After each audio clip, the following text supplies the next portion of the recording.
जय हिंद साथियों, नमस्कार, वेलकम। आप सभी का बहुत बहुत स्वागत है हमारे चैनल पर। कैसे हैं आप सभी? आई होप आप सभी बहुत ही अच्छे होंगे। तो प्यारे साथियों, देखिए आपका कल जो है ना पार्ट 4 हो चुका था। आज हमारा होगा क्लास 5 होगा, है ना। चलिए क्लास 5 होगा और आज की क्लास में हम लोग पढ़ने वाले हैं राष्ट्र आय क्या होता है, प्रति व्यक्ति आय क्या होता है, इन सभी बारे में जानने वाले हैं। ठीक है, तो चलिए वीडियो अच्छा लगेगा तो लाइक शेयर जरूर कर दीजिएगा। तो पहला हमारा है क्या, हम लोग सिर्फ क्या पढ़ने वाले हैं, आर्थिक विकास की माप एवं उसके सूचकांक। ठीक है, तो पहला क्वेश्चन हमारा है साथियों कि राष्ट्र आय किसे कहते हैं।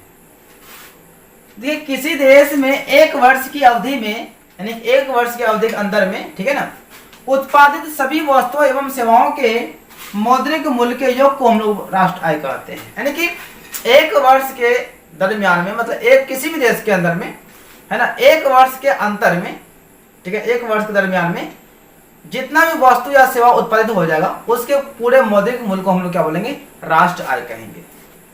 ठीक है, चलिए अगला आते हैं कि राष्ट्र आय आर्थिक विकास का एक प्रमुख सूचक होता है। राष्ट्र आय क्या होता है, आर्थिक विकास का क्या होता है, एक सूचक होता है। यदि राष्ट्र आय अच्छा होगा तो हमारा देश क्या होगा, अच्छा डेवलप करेगा। राष्ट्र आय कम होगा तो देश जो है ना तरक्की कम करेगा। तो राष्ट्र आय, जिस देश का राष्ट्र आय अधिक होता है ना, वह देश विकसित देश कहलाता है। ठीक है ना। चलिए, जिस देश का राष्ट्र आय अधिक होता है उसे हम लोग क्या बोलते हैं, विकसित देश कहते हैं। ध्यान दीजिएगा, जिस देश का राष्ट्र आय क्या होगा, अधिक होगा, वह क्या होगा, विकसित देश होगा। और जिस देश का राष्ट्र आय कम होता है ना, वो हमारा अविकसित देश कहलाता है। कौन देश, अविकसित देश। या इसको आप बोल सकते हैं अर्ध विकसित देश कह सकते हैं, या इसको आप बोल सकते हैं विकासशील देश। विकासशील यानी कि अभी विकास कर ही रहा है। जिस देश का राष्ट्र आय अधिक होता है वह देश विकसित कहलाता है, और जिस देश का राष्ट्र आय कम होता है उसको विकासशील देश कहेंगे अथवा अविकसित देश कहेंगे। मतलब अभी विकसित नहीं हुआ है। जैसे हम लोग का भारत, देखिए हम लोग का भारत जो है ना, भारत देश, ये हमारा क्या है, विकासशील देश है।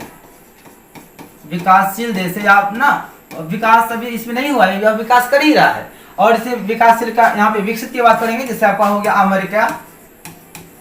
अमेरिका हो जाएगा, जापान हो जाएगा, ऑस्ट्रेलिया हो जाएगा। ये सभी हमारा क्या है, विकसित देश है। और हमारा भारत, कनाडा, क्यूबा, ये सभी हमारा क्या है, विकासशील देश है, यानी कि अविकसित देश है। आइए प्रति व्यक्ति आय के बारे में जानते हैं कि भैया प्रति व्यक्ति आय क्या होता है। देखिए प्रति व्यक्ति मतलब क्या होता है, प्रत्येक व्यक्ति का आय को हम लोग क्या बोलते हैं, प्रति व्यक्ति आय कहते हैं। यानी कि राष्ट्र आय को देश की कुल जनसंख्या से भाग देने पर जो भागफल आता है उसे प्रति व्यक्ति आय कहते हैं। प्रति व्यक्ति आय बराबर क्या होता है साथियों, राष्ट्र आय बटे कुल जनसंख्या। मान लिया जाए कि हमारा देश का पूरा जो जनसंख्या है, राष्ट्र आय है, मान लिया जाए कितना है, 5 करोड़ रुपया है। कितना है, मान लिया जाए, सपोर्ट कीजिए ना, बेसी होगा।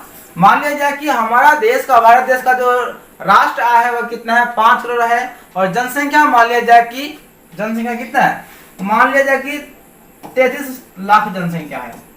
ऐसे तो बहुत है, ठीक है ना। मान लिया जाए, हम मान लिए हमारा जनसंख्या कितना है, 33 लाख है, और पैसा कितना है, 5 करोड़ है। तो क्या करेंगे, प्रति व्यक्ति आय निकालेंगे ना, तो राष्ट्र आय में, हमारा राष्ट्र आय, तो राष्ट्र आय में क्या करेंगे, कुल जनसंख्या से क्या कर देंगे, भागा लगा देंगे। जो हमारा आएगा ना वो हमारा क्या होगा, प्रति व्यक्ति आय होगा।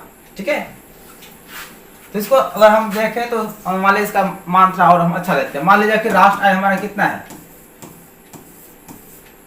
40,000 रुपया है, और देश का जनसंख्या कितना है, मान लिया जाए कि जनसंख्या कितना, 2000 ही जनसंख्या है। इसको काटेंगे तो 2 दूनी 4, कितना हो गया, 200। यानी कि प्रति व्यक्ति आय कितना हो जाएगा, 200 हो जाएगा।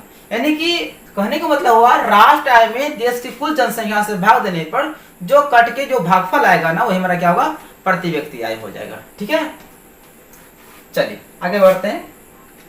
अगला हमारा पॉइंट है क्या, कि प्रति व्यक्ति आय देश में रहते हुए व्यक्तियों की औसत आय होती है।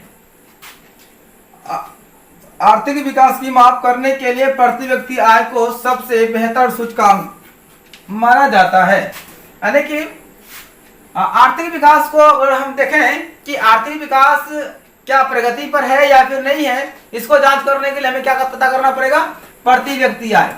सिंपल सी बात है भाई, जब प्रत्येक व्यक्ति का आय अच्छा होगा, प्रत्येक व्यक्ति कमाएगा, तो क्या होगा कि उसका राष्ट्र का जो राष्ट्र आय जो होता है ना, वह क्या होगा, अधिक होगा।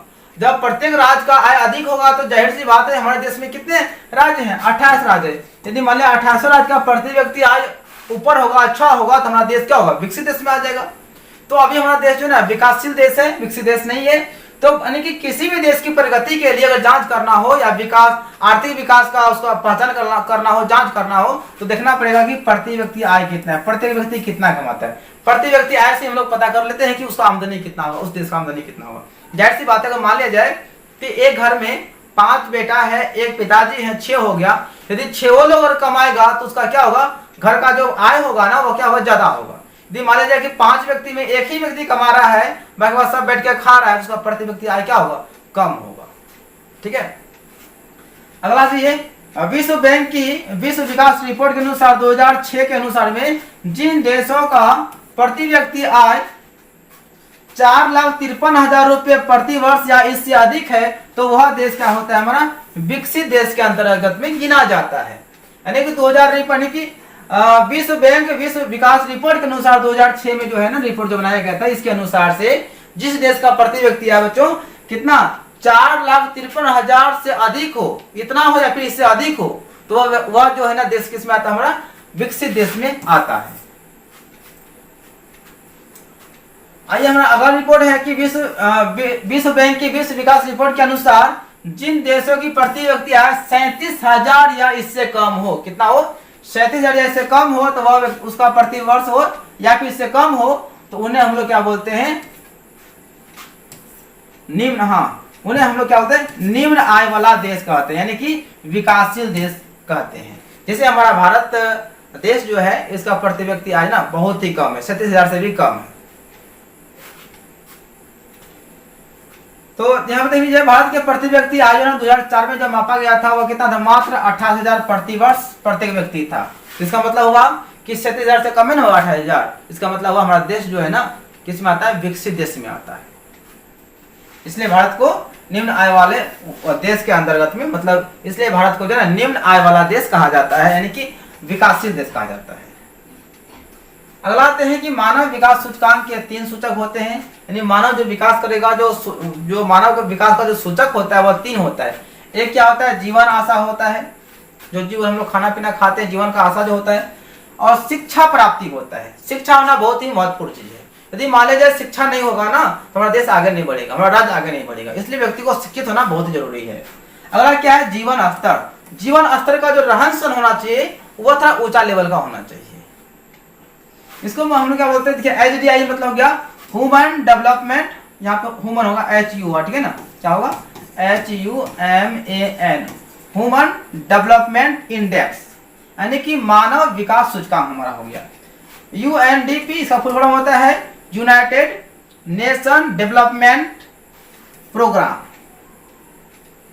चलिए अगला आते हैं, मानव विकास सूचकांक क्या होता है, यानी कि ह्यूमन HUM, यहाँ पे होगा HU, ह्यूमन डेवलपमेंट इंडेक्स क्या होता है भाई, बोलते हैं कि मानव विकास सूचकांक जिसको HDI कहते हैं, यानी कि ह्यूमन डेवलपमेंट इंडेक्स कहते हैं, संयुक्त राष्ट्र विकास यानी कि UNDP कार्यक्रम के द्वारा तैयार किया जाता है। यानी कि मानव विकास सूचकांक जो है ना, यानी HDI किसके द्वारा तैयार किया जाता है, UNDI यानी यूनाइटेड नेशन डेवलपमेंट प्रोग्राम के द्वारा तैयार किया जाता है। मानव विकास रिपोर्ट HDR यानी कि ह्यूमन डेवलपमेंट रिपोर्ट महबूब उल हक के निर्देशन में तैयार किया गया था। यदि आपसे क्वेश्चन पूछेगा कि मानव विकास रिपोर्ट सबसे पहले किसने दिया था, तो महबूब उल हक ने दिया था। मानव विकास सूचकांक की दर 0 से लेकर 1 के बीच होती है। मानव विकास सूचकांक के 3 सूचक होते हैं, वही हो गया आपका जीवन आशा, शिक्षा प्राप्ति, जीवन का स्तर, रहन सहन होना चाहिए। यानी HDI मतलब क्या, ह्यूमन डेवलपमेंट इंडेक्स बराबर क्या होगा हमारा, उसमें यानी कि ह्यूमन डेवलपमेंट इंडेक्स यानी कि मानव विकास रिपोर्ट में क्या होगा कि मानव का जीवन स्तर जो है ऊंचा होना चाहिए, यानी कि उसका जीवन आशा, शिक्षा प्राप्ति और जीवन स्तर का, रहन सहन का भी होना चाहिए। तीनों के सम्मिलित योग को हम लोग क्या बोलते हैं, ह्यूमन डेवलपमेंट इंडेक्स कहते हैं, यानी कि मानव विकास रिपोर्ट कहते हैं। तो साथियों यह मेरा ना क्लास बहुत ही छोटा सा क्लास था, ठीक है ना, बहुत ही छोटा सा क्लास था। अब जो है ना हम लोग नेक्स्ट जानेंगे इसके में कौन कौन सदस्य आते हैं एसडीआई के अंतर्गत में, ठीक है ना। तो ये सभी हम लोग क्या करेंगे, कल सीखेंगे, ठीक है। तो आज के लिए इतना ही, कल शायद इसका लास्ट क्लास होगा, उसके बाद आपका किताब का आंसर भी कराया जाएगा, ठीक है। तो चलिए, जय Hind, Vande Mataram, best of luck.